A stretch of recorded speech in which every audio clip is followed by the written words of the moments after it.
Then P का हो गया कि आपने प्रिपेयर कर लिया, उसको लिख लिया है, लिखना स्टार्ट कर लिया, मतलब उस तरह से लिखा नहीं है। देन आप उसको ऑर्गेनाइज करोगे। अब आपने अपने आइडियाज को, अगर आपको कोई मतलब माइक्रोसॉफ्ट वर्ड में अपने आइडियाज को लिख दिया है, मैं आपको आगे एग्जांपल भी देती हूँ किस तरह से होगा।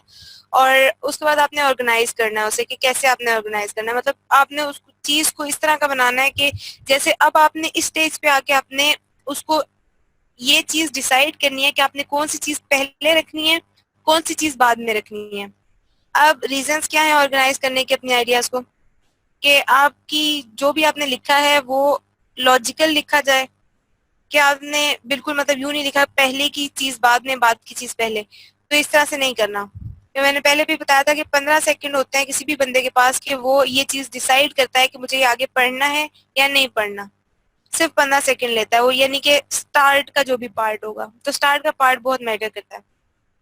आप पहले ही ऑर्गेनाइज नहीं कर सकते, लाइक आप पहले ही आप कहो कि मैं पहले ही ऑर्गेनाइज कर लूं और साथ ही मतलब आइडियाज आ रहे हैं मैं साथ साथ ऑर्गेनाइज करता जाऊं, और मतलब आपने प्रिपेयर नहीं किया हुआ कुछ, ये चीज आपने नहीं करनी।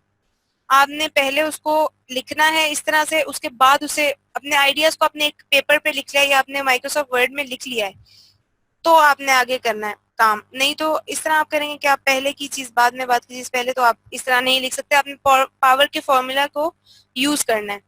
अब एक आपने आउटलाइन यूज करनी है, लाइक आपने कोई भी आपको चीज लिखने को मिली हुई है, आपने उसकी एक आउटलाइन तैयार करनी है। जैसे आपने कहीं भी देखा होगा कि आपको जैसे हम पहले पहले पढ़ते होते थे कि आपने ऐसे लिखना है, तो ऐसे की हमें आउटलाइन दी जाती थी, हमें कहा जाता था कि इस पे ऐसे लिखो, तो वो आउटलाइन आपने असल में तैयार करनी है। और जब आप ये कर लोगे, मतलब ऑर्गेनाइज वाले लेवल पे आपने वो लिख लिया, उसे ऑर्गेनाइज भी कर लिया है, तो आपके पास एक क्लियर स्ट्रक्चर आ जाएगा कि भाई मैंने ये काम जो है ये सही से करके अब लिखना है। अब आपका मतलब फोकस किन चीजों पे होगा, कि आपने अपने रीडर को, जो भी आपका रीडर, चाहे आपका बॉस है या आप किसी के लिए आर्टिकल लिख रहे हो या आपने प्रोडक्ट रिव्यू लिखा है, जो भी लिखा है, तो आपने अपने रीडर को गाइड कैसे करना है। अब आपने अपने आप को सोचना है कि आप एक टूर गाइड हो। अब आपको ये इस तरह से सोचना है, मतलब मैं हर तरह जब भी कोई भी बात किसी को सिखा रही होती हूँ तो यही बताती हूँ कि जो भी आप लिख रहे हो तो आपको अपने रीडर की तरह से सोचना है। लाइक आपको इस तरह से सोचना है कि जैसे आपने वो चीज लिखनी है और आपने ही पढ़नी है, और आप वो रीडर हो गए हो जिस तक आपने अपनी वो बात कन्वे करनी है, आपने उसकी तरह से सोचना है। तो आप सोचोगे कि क्या क्या चीजें मुझे चाहिए हो सकती हैं अगर मैं वो रीडर हूँ। तो आपको एक्चुअली करना क्या है कि आपको उस चीज को उस रीडर की तरह पढ़ना है, और फिर आपने सोचा कि भाई रीडर को पहले क्या पढ़ने को मिलना चाहिए, जो भी चीज है पहले क्या पढ़ने को मिलना चाहिए, और यहाँ से उसको कहाँ फिर आगे क्या चीज पढ़ने को मिलनी चाहिए, और फिर एंड पे उसे क्या पढ़ने को मिलना चाहिए। तो ये सारी चीजें आपने एज अ रीडर सोच के लिखनी है, मतलब अपने माइंड में, या वो आउटलाइन तैयार करते हुए आपने ये कुछ करना है। सही।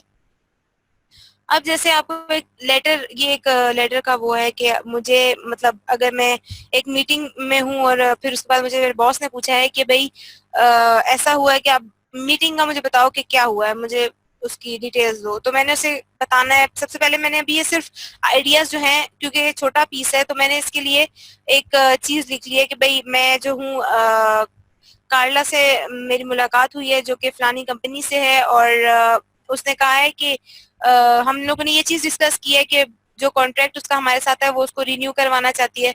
उसने कहा कि वो नेक्स्ट ईयर रिन्यू कराना चाहती है, लेकिन उसको डिस्काउंट भी चाहिए।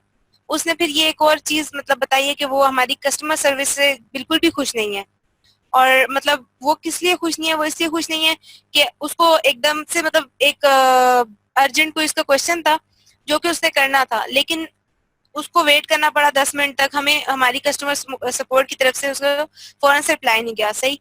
तो उसके बाद मैंने लिखा कि भाई मेरे माइंड में मेरी उससे बातचीत हुई है, तो उसने ये भी बताया कि मैं मालसा जा रही हूँ नेक्स्ट वीक, तो वो मतलब अगले महीने के एंड तक जो है वो बिल्कुल भी अवेलेबल नहीं है, और वो हमारे न्यू सॉफ्टवेयर में बिल्कुल इंटरेस्टेड है। वो चाहती है कि भाई हमें ये सॉफ्टवेयर दिया जाए, वो उसको रिन्यू कर दें, हम उसको कॉन्ट्रैक्ट को भी। ठीक है। और मैंने उससे फिर बताया कि यानी कि बॉस हैं आप हैं, और मार्क कोई बंदा है जो आगे का डील करता है। मेरा जो डील करना था, मेरा सिर्फ उससे मिलना था और उससे बातचीत करना है। अब आगे की चीज आप और मार्क कोई बंदा है उसने करनी है। तो मैंने उसे ये चीज बता दी है।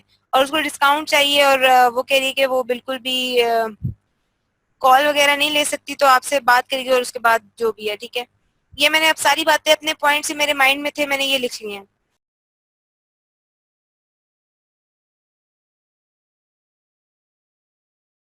उम्मीद करती हूँ स्टूडेंट्स आपको आज का टॉपिक भी समझ आया होगा।